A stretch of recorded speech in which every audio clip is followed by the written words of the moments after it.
Are you ready? యేసయ్య మార్గ మధ్యలో మనల్ని విడవడు.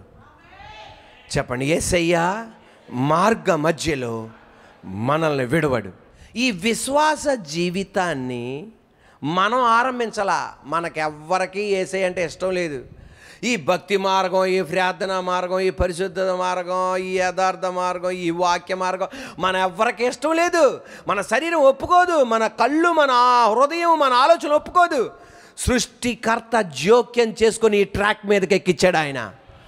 మార్గ మధ్యలో ఆయన విడవడు. ఆయన నిన్ను పట్టుకొని నడిపిస్తాడు.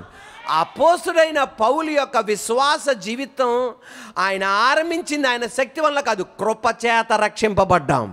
పౌలు కూడా చెప్పింది, కృపచేత రక్షింపబడ్డా. నేను మోసగాడిని, హానికరుని, దూషకుడను, పాపుల్లో నేను ప్రధాన పాపిని, నేను హంతకుడను, నేరస్తుడను. కానీ ఈ బైబిల్ పట్టుకోవడానికి నేను యోగ్యుని కాదు. కానీ కృపగల దేవుడు నా చేత పట్టించాడు.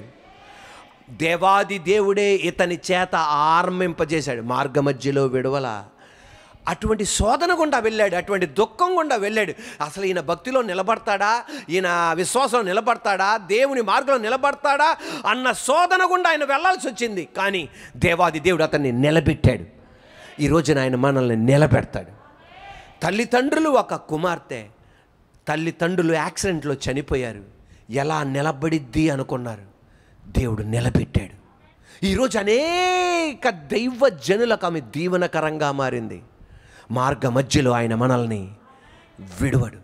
ఈ మాట అందరూ మీరు గమనించండి. నన్ను ఈ విశ్వాస మార్గములో మనం నడిపిస్తున్నాడే, యేసయ్య మార్గం నడిపిస్తున్నాడే, దేవాది దేవుడు ఎంతో వెలచెలించాడు నాన్న. ఆయన నన్ను విలువ పెట్టి కొన్నాడు. తన రక్తముతో నన్ను కొన్నాడు. ఎంత విలువ అంటే తన రక్తాన్ని మనకిచ్చి నన్ను కొన్నాడు. నీ మీద ఎన్నో ఆశలు పెట్టుకున్నాడు, నీ మీద ఎన్నో ఆశలు పెట్టుకున్నాడు, నా మీద ఎన్నో ఆశలు పెట్టుకున్నాడు. నిన్ను సరిచేయడానికి ఆయన ఎంత వెల చెల్లించాల్సి వచ్చిందో, ఆఖరికి పరలోకం నుండి రావాల్సి వచ్చింది. మహిమను విడిచిపెట్టేశాడు, తన ఘనతను విడిచిపెట్టేశాడు, తన స్థానాన్ని విడిచిపెట్టేశాడు. దేవుడు అన్న స్థానాన్ని కూడా విడిచిపెట్టేసేసి నీవలే నావలే ఆయన వచ్చాడు. అంత త్యాగం చేసి నిన్ను భక్తి మార్గంలో నడిపిస్తుండగా అకస్మాత్తుగా నువ్వు పాపపు మార్గానికి వెళ్ళిపోయావు అనుకో, ఆయన హృదయం ఎలా ఉంటుందో తెలుసా? బళ్ళం తీసుకొని నువ్వు వెళ్ళి డైరెక్ట్గా పొడిచినట్టు ఉంటుంది అన్నమాట. అంతగా వేదన పడతాడు. నువ్వు అంతగా వేదన పరిచినా నిన్ను ఆయన విడవడు. మరలా ఆయన నిన్ను తీసుకెళ్తున్నాడు మార్గంలోనికి, మరలా ట్రాక్ ఎక్కిస్తున్నాడు ఆయన. ఎందుకు తెలుసా? నీ కోసం అంత త్యాగం చేశాడు ఆయన, అంత త్యాగం చేశాడు. శాంసన్ని ఆ పరిచర్యను అప్పగించాడు దేవాదేవుడు. అంటే మిగతా వాళ్ళు లేక కాదు, అది కృప. ఎందుకయ్యా బిల్లీ గ్రహం గారిని అడిగారంట, నిన్నొక్కడనే దేవుడు ఎంత గొప్పగా ఎందుకయ్యా వాడుకున్నాడంటే నాకు తెలియదండి. పరలోకానికి వెళ్ళి యేసుప్రభు వారిని చూసి ఆయన పాదాలకి ముద్దు పెట్టి మొట్టమొదట అడిగే మాట ఇదే, దేవా అందరినీ విడిచిపెట్టి నన్నొక్కడనే ఇంత గొప్పగా ఎందుకు వాడుకున్నానని ఆయన అడుగుతాడంట వెళ్ళి. కృప. సాంసన్ని దేవుడు ఎన్నుకున్నాడు, కానీ ఆయన కోసం ఎంత వెల చెల్లించాల్సి వచ్చింది తెలుసా దేవాది దేవుడు? అంత వెల చెల్లించి ట్రాక్ ఎక్కిస్తే అపవిత్ర మార్గానికి వెళ్ళిపోయాడు. కానీ మార్గ మధ్యలో విడవల. ఎందుకు తెలుసా? ఇంత వెల చెల్లించా మళ్ళా ట్రాక్ ఎక్కించాడు ఆయన. బా, దావీదు కోసం ఎంత వెల చెల్లించాల్సి వచ్చిందో, ఎంత కష్టపడాల్సి వచ్చిందో, కానీ మళ్ళా ట్రాక్ తప్పితే విడవల, మళ్ళా ట్రాక్ తీసుకొచ్చాడు. ఎందుకని? అంత వెల చెల్లించారు. సరదాగా కాదు నన్ను విడవకుండా ఉండడానికి కారణం ఆయన చెల్లించిన వెల అంత గొప్పది. అందువలన నన్ను ఆయన విడిచిపెట్టడానికి ఎన్నడూ ఇష్టపడడు.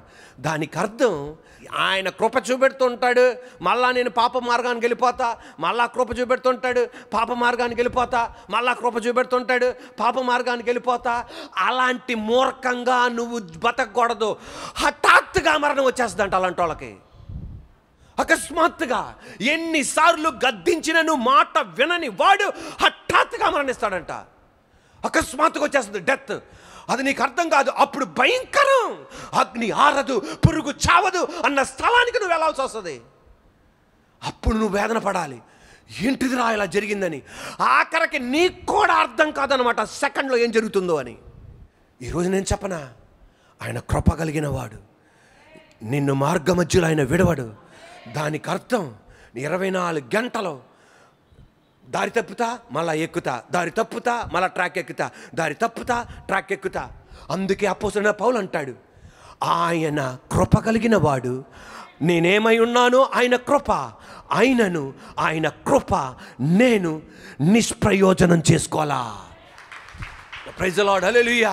ఆయన కృప నేను నిష్ప్రయోజనం చేసుకోవాలా.